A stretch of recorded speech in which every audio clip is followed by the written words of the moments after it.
ਦਰਸ਼ਕੋ break ਬਾਅਦ ਤੁਹਾਡਾ ਸਭ ਦਾ ਭਰਪੂਰ ਸਵਾਗਤ ਹੈ। ਹੁਣ ਆਪਾਂ ਐਂਡ ਵਾਲੇ ਸੈਗਮੈਂਟ ਦੇ ਵਿੱਚ ਹਮੇਸ਼ਾ ਤਰ੍ਹਾਂ ਤੁਹਾਡੇ ਨਾਲ ਸ਼ੇਅਰ ਕਰਨ ਜਾ ਰਹੇ ਹਾਂ ਰੂਹ ਦੀ ਖੁਰਾਕ ਗੁਰਬਾਣੀ ਵਿਚਾਰਾਂ। ਸੋ ਅਸੀਂ ਚਾਹਾਂਗੇ ਕਿ ਤੁਸੀਂ ਸਾਡੇ ਨਾਲ ਇਸੇ ਤਰ੍ਹਾਂ ਹੀ ਬਣੇ ਰਹਿਣਾ।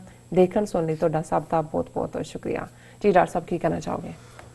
देखो भाई गुरदास बहुत वड्डे स्कॉलर हुए ने 4 सदियां पहला, जिन्हां ने गुरु ग्रंथ साहिब दा पहला स्वरूप जिन्हों असी आद बीड़ कहंदे हैं जी, जिहड़ी कि 1604 ਦੇ ਵਿੱਚ ਮੁਕੰਮਲ ਹੋਈ ਔਰ ਦਰਬਾਰ ਸਾਹਿਬ ਅੰਮ੍ਰਿਤਸਰ ਦੇ ਵਿੱਚ ਜਿਸ ਨੂੰ ਐਸਟੈਬਲਿਸ਼ ਕੀਤਾ ਗਿਆ ਜਿਹਨੂੰ ਅਸੀਂ ਪ੍ਰਕਾਸ਼ ਕਹਿੰਦੇ ਹਾਂ। ਪ੍ਰਕਾਸ਼ ਨੂਰ ਦੇ ਲਈ ਹੈ ਔਰ ਇਹ ਨੂਰ ਹੈ। ਬਹੁਤ ਵਾਰ ਕੁਛ ਸਾਡੇ ਪਾਕਿਸਤਾਨੀ ਭੈਣ ਭਰਾਵਾਂ ਨੂੰ ਇਹ ਲੱਗਦਾ ਹੈ ਕਿ ਵੀ ਜਦੋਂ ਸਿੱਖ ਸਜਦਾ ਕਰਦੇ ਨੇ ਜਾਂ ਮੱਥਾ ਟੇਕਦੇ ਨੇ ਗੁਰੂ ਗ੍ਰੰਥ ਸਾਹਿਬ ਨੂੰ, ਉਹਨਾਂ ਨੇ ਕੁਛ ਨੇ ਸਵਾਲ ਵੀ ਪੁੱਛਿਆ ਕਿ ਵੀ ਕੀ ਇਹ ਵੀ ਇੱਕ ਕਿਸਮ ਦੀ ਬੁੱਤ ਪ੍ਰਸਤੀ ਨਹੀਂ ਹੈ?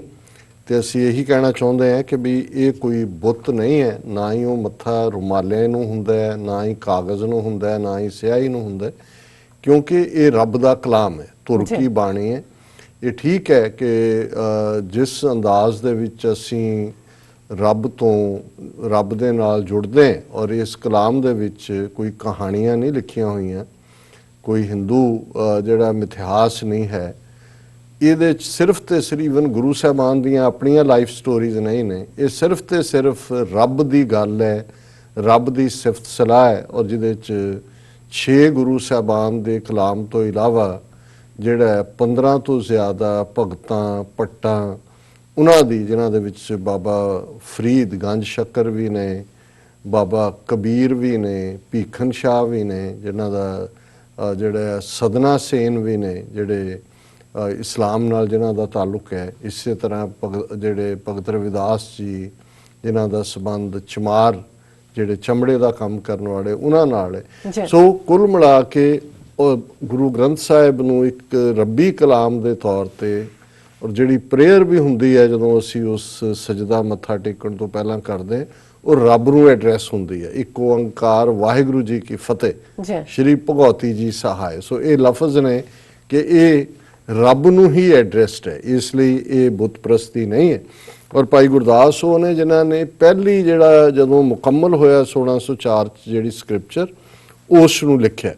ਔਰ ਉਹਨਾਂ ਨੇ ਆਪਣੀ ਕੈਪੈਸਿਟੀ 'ਚ ਵੀ ਬਹੁਤ ਵੱਡੇ ਸਕਾਲਰ ਹੋਣ ਦੇ ਨਾਤੇ ਉਹਨਾਂ ਨੇ ਵਾਰਾਂ ਲਿਖੀਆਂ, ਜਿਹੜਾ ਜਿਹਦੇ 'ਚ ਹਿਸਟਰੀ ਵੀ ਰੈਫਰੈਂਸ ਹੈ ਪਲੱਸ ਸਿੱਖ ਫਿਲਾਸਫੀ ਵੀ ਹੈ। ਇਸੇ ਤਰ੍ਹਾਂ ਉਸ ਵੇਲੇ ਦੀ ਉਸ ਖਿੱਤੇ ਦੇ ਵਿੱਚ ਇੱਕ ਲੈਂਗੁਏਜ ਜਿਹੜੀ ਲਿਟਰਰੀ ਲੈਂਗੁਏਜ ਸੀ ਜਿਹਨੂੰ ਬ੍ਰਜ ਭਾਸ਼ਾ ਕਹਿੰਦੇ ਸੀ। ਬ੍ਰਜ ਉਹ ਇਲਾਕਾ ਹੈ ਜਿੱਥੇ ਮਥੁਰਾ, ਬਿੰਦਰਾਬਨ ਔਰ ਇਸ ਤੋਂ ਲੈ ਕੇ ਗੰਗਾ ਜਮਨੀ ਤਹਿਜ਼ੀਬ, ਸੋ ਇਹ ਲਿਟਰਰੀ ਲੈਂਗੁਏਜ ਸੀ। ਉਹਦੇ 'ਚ ਵੀ ਉਹਨਾਂ ਨੇ ਸਵਈਏ, ਇਹ ਫਾਰਮ ਆਫ ਪੋਇਟਰੀ ਹੈ 675 ਨੇ, ਜਿਹੜੇ ਕਿ ਨਗੇਟਸ ਆਫ ਵਿਜ਼ਡਮ ਨੇ। ਔਰ ਅਸੀਂ ਸੋਮਵਾਰ ਦੇ ਪ੍ਰੋਗਰਾਮ 'ਚ ਉਹਨਾਂ ਦਾ ਇੱਕ ਸਵਈਆ ਉਸ ਨੂੰ ਡਿਸਕਸ ਕਰਦੇ ਹਾਂ। ਔਰ ਅੱਜ ਵਾਲੇ 'ਚ ਉਹਨਾਂ ਨੇ ਜਿਹੜਾ, ਔਰ ਇਸ ਸਵਈਏ 'ਚ ਇੱਕ ਬਿਊਟੀ ਹੁੰਦੀ ਹੈ ਕਿ ਉਹਦੇ 'ਚ ਇੱਕ ਚਲਨ ਹੁੰਦਾ, ਇੱਕ ਰਵਾਨਗੀ ਹੁੰਦੀ ਹੈ, ਉਸ ਦਾ ਮੀਟਰਿਕ ਹੁੰਦਾ, ਇੱਕ ਜਿਵੇਂ ਪੋਇਟਰੀ ਦਾ ਮੀਟਰ ਹੁੰਦਾ, ਪਰ ਮੈਸੇਜ ਇੱਕ ਹੁੰਦਾ ਜਿਹਦੇ ਦੁਆਲੇ, ਉਸ ਮੈਸੇਜ ਦੇ ਦੁਆਲੇ ਹੀ ਸਾਰਾ ਆਰਗੂਮੈਂਟ ਘੁੰਮਦਾ ਹੈ। ਔਰ ਇਹ ਮੈਸੇਜ ਜਿਹੜਾ ਅੱਜ ਦੇ ਕਵਿਤ 'ਚ ਹੈ ਕਿ ਭਾਈ ਜੇ ਇਸ ਮਨ ਨੂੰ, ਕਿਉਂਕਿ ਇਸ ਗੱਲ ਦਾ ਧਿਆਨ ਰਹੇ ਕਿ ਮਨ ਜਾਂ ਜਿਹਨੂੰ ਜ਼ਿਹਨ ਅਸੀਂ ਕਹਿੰਦੇ ਹਾਂ, ਸਾਡਾ ਜਿਹਦੇ ਨਾਲ ਸੋਚਣ ਢੰਗ ਜੁੜਿਆ ਹੋਇਆ ਹੈ, ਇਸ ਦੇ ਵਿੱਚ ਬਹੁਤ ਚੰਚਲਤਾ ਹੈ, ਬਹੁਤ ਇਸ ਦੇ ਵਿੱਚ ਰਵਾਨਗੀ ਹੈ। ਇਹ ਇੱਕ ਥਾਂ ਤੇ ਬੈਠ ਨਹੀਂ ਸਕਦਾ। ਮਰਕਰੀ ਜਿਹੜੀ ਹੈ ਧਾਤੂ ਹੈ, ਅਸੀਂ ਦੇਖਦੇ ਹਾਂ ਕਿ ਮਰਕਰੀ ਕਦੇ ਥਰਮਾਮੀਟਰ ਟੁੱਟੇ ਤਾਂ ਕਿਵੇਂ ਉਹ ਖਿਲਰਦਾ। ਇਸੇ ਤਰ੍ਹਾਂ ਹੀ ਮਾਈਂਡ, ਅਸੀਂ ਇੱਥੇ ਬੈਠੇ ਗੱਲ ਕਰ ਰਹੇ ਹਾਂ, ਬੇਸ਼ੱਕ ਮੈਂ ਇੱਕ ਰੂਹਾਨੀਅਤ ਦੇ ਗੱਲ ਨੂੰ ਡਿਸਕਸ ਕਰ ਰਿਹਾ, ਪਰ ਕਿੰਨਾ ਕੁਛ ਮੇਰੇ ਚੱਲ ਰਿਹਾ, ਪਤਾ ਨਹੀਂ ਚੀਨ 'ਚ ਵੀ ਇਹ ਮਨ ਘੁੰਮ ਰਿਹਾ ਹੈ, ਦੁਨੀਆ 'ਚ ਵੀ ਘੁੰਮ ਰਿਹਾ ਹੈ, ਨਾਜ਼ੀਆਂ ਦੇ ਨਾਲ ਵੀ, ਹਿੰਦੂ ਨਾਜ਼ੀਆਂ ਬਾਰੇ ਵੀ ਦੇਖ ਰਿਹਾ। ਔਰ ਇਸ ਤੋਂ ਇਲਾਵਾ ਜਿਹੜੀਆਂ ਸਾਡੀਆਂ ਨਿੱਜੀ ਕਮਜ਼ੋਰੀਆਂ ਨੇ ਉਹਨਾਂ ਵੱਲ ਵੀ ਅਸੀਂ ਦੌੜ ਰਹੇ ਹੁੰਦੇ। ਔਰ ਇਸ ਮੈਸੇਜ ਦੇ ਵਿੱਚ ਭਾਈ ਸਾਹਿਬ ਦਾ ਇਹ ਕਹਿਣਾ ਹੈ ਕਿ ਜੇ ਤੁਸੀਂ ਇਸ ਮਨ ਨੂੰ ਰੱਬ ਦੇ ਨਾਲ ਜੋੜ ਦਿਓ, ਇਬਾਦਤ ਦੇ ਜ਼ਰੀਏ ਰੱਬ ਦੇ ਅੱਗੇ ਅਰਪਣ ਕਰ ਦਿਓ, ਤੇ ਇਹੀ ਇੱਕ ਤਰੀਕਾ ਹੈ ਜਿੱਥੇ ਤੁਸੀਂ ਇਹਨੂੰ ਬੇਮੁਹਾਰ ਕਿਹਾ। ਔਰ ਗੁਰੂ ਸਾਹਿਬ ਨੇ ਇੱਕ ਥਾਂ ਤੇ ਕਿਹਾ ਖੋਟਾ, ਇਸ ਮਨ ਖੁਟਹਰ ਕਾ ਨਹੀਂ ਵਿਸਾਸ, ਕਿ ਇੰਨਾ ਖੋਟਾ ਹੈ ਕਿ ਇਸ ਦੇ ਉੱਤੇ ਵਿਸ਼ਵਾਸ ਨਹੀਂ ਕੀਤਾ ਜਾ ਸਕਦਾ।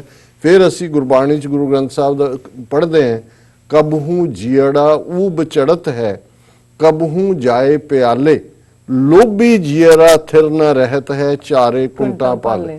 कदे तो सतवें आसमान ते चढ़ जाता है, कबहू जियड़ा ऊब चढ़त है, कबहू जाए प्याले, कदे सतवें पताल च वड़ जाता है। कि ये जिहड़ा ग्रीडी मन है ये थिर नहीं रहिंदा है, ये चारों पासे चारों दिशावां च भजदा फिरदा। ते भाई साहब याद करवांदे ने, चरण शरण गुर धावत बरज राखै, नेचल चित सुख सहज निवास है, जीवन की आशा और मरण की चिंता मिटी, जीवन मुक्त गुरमत को प्रगास है, आपा खोए होनहार होए, सोई भलो माने, सेवा सर्बात्म कै दासन को दास है, शिर गुरु दर्श शब्द ब्रह्म ज्ञान ध्यान, पूरन सर्वमयी ब्रह्म विश्वास है।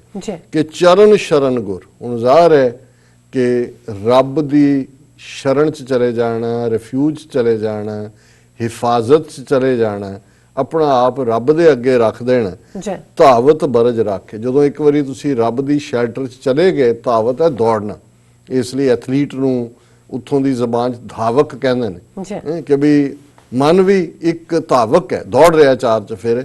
बरज रखे, जदों तुसी रब दी शैल्टर च चले जाते हो, रब नूं अपना प्यारा मन लैंदे हो, उस दे अगे अपना आपा रख दिंदे हो, तो वह फिर मन नूं वरज दिंदा है, रोक दिंदा है, फिर मन दौड़दा नहीं है। क्योंकि साडी पंजाबी च भी ये लफ्ज़ कहा जाता है कि जी उन्हां नूं असीं रोटी वरज दित्ती है। हुण रोटी वरजना की है कि भी तुसी नहीं पकाउणी, वरजण का मतलब यह है। हुण एक तां होंदा ना उन्हां नूं ये कहणगे जी खाण का सद्दा दिता है, लेकिन जो तुसीं पुरातन जिहड़ा देखो, और मैनूं लਹਿੰਦੇ पंजाब जदों ये गल कीती जी असीं रोटी वरजी है, हुण वरजना यह है भी तुसीं नहीं पकाउणी, तुसीं साडे वल होना है। सो इसे तरह जदों रब दी शैल्टर च असीं चले जाने तो फिर वो जिहड़ा धावत जिहड़ा मन है उहनूं वरजदा, उहनूं बिठाता आराम नाल भी टिक के बह जा। नेचल चित सुख सहज निवास है, तो जदों मन टिक गया तो फिर नेचल वो सुख सहज दे विच मन आ जाता है, तो चिंता की गल ही नहीं रहिंदी। चिंता तो उदों तक ही हुंदी है ना भी इधर भी होएगा उधर की होएगा। किसी ने कहता भी तेरियां 20 पीढ़ियां रज के खाणगियां, वो रोण लग गया, कहंदा 21ਵੀਂ पीढ़ी कित्थों खाएगी। मतलब तुसीं की कर सकदे हो इहदा, पर इहदा इक्को ही इलाज है कि इहनूं बन्ह दिओ खूंटे नाल लिया के, उस दे नाल वो खूंटा जिहड़ा वो रब दा नां है ते रब दे नाल ही बन्नणे। जीवन की आशा और मरण की चिंता मिटी, जदों ये हालत आ गई तो ना फिर तुहानूं होप तंग कर रही है, तो ना ही तुहानूं जिहड़ी है वरी वो परेशान कर रही है। मरण दी कोई डर नहीं लगता। जीवन मुक्त गुरमत को प्रगास है, तुसीं अपने जीवन नूं गुरु दी मत मुताबक रूहानीयत दे उच्चे असूलों दे नाल चलाना शुरू कर दिंदे हो, और जीवन मुक्त फिर तुहानूं ये नहीं हुंदा भी मरण तो बाद कौन कित्थे जाएगा की होएगा। तुसीं जिउंदे जी उस माया दे इस मैटीरियलिज्म दे जां शैतान दी ग्रिप चों आज़ाद हुंदे हो। आपा खोए होनहार होए, सोई भलो माने, सेवा सर्बात्म कै दासन को दास है।